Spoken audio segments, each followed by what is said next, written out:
Welcome to the AFL 2018 season reviews.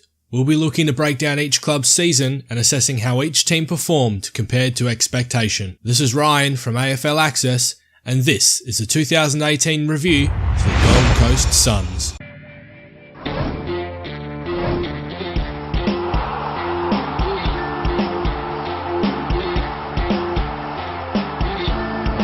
The Gold Coast Suns have been the AFL's disappointing child since their introduction in 2011. Finishing 2017 with 6 wins, a percentage of 76%, and looking for a new coach, this season was always going to be one to forget.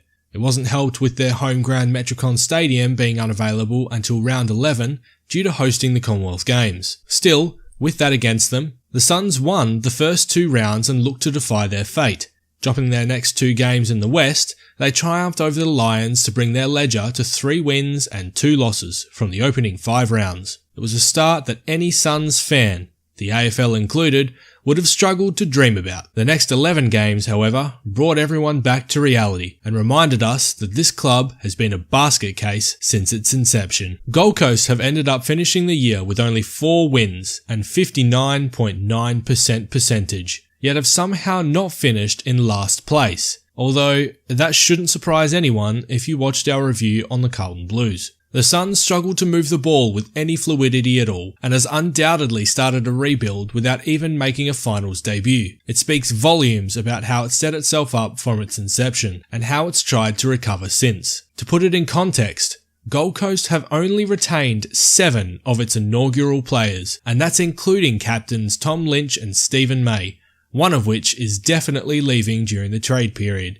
and the other is heavily rumoured to as well. That is a shocking return over a 7 to 8 year period, when you consider that only about 4 inaugural players had retired from old age. When comparing this to GWS, who entered the competition only a year after the Suns, and are about to enter their 3rd finals campaign, the previous 2 reaching preliminary finals, questions begin to surface around Queensland's newest team. It must be said that the questions continued to be asked after some strange decisions in 2018. The highly sought after Stuart Dew was brought in as head coach to bring about another rebuild for the Suns. This was to be expected given the before mentioned list turnover, as Gold Coast was seriously lacking any depth, short of senior experience, and not much talent coming through. So many onlookers had been perplexed when the likes of Jared Lyons spent much of the year in the 2s, despite starting the year on fire, and Michael Barlow's invaluable experience being left to the training track. Playing the kids has its merits, but accompanying them with some experience is invaluable, as they can be directed where to be on the field in both structures and over-the-back chaos footy. Constant speculation about out-of-contract captain Tom Lynch has clearly not helped matters,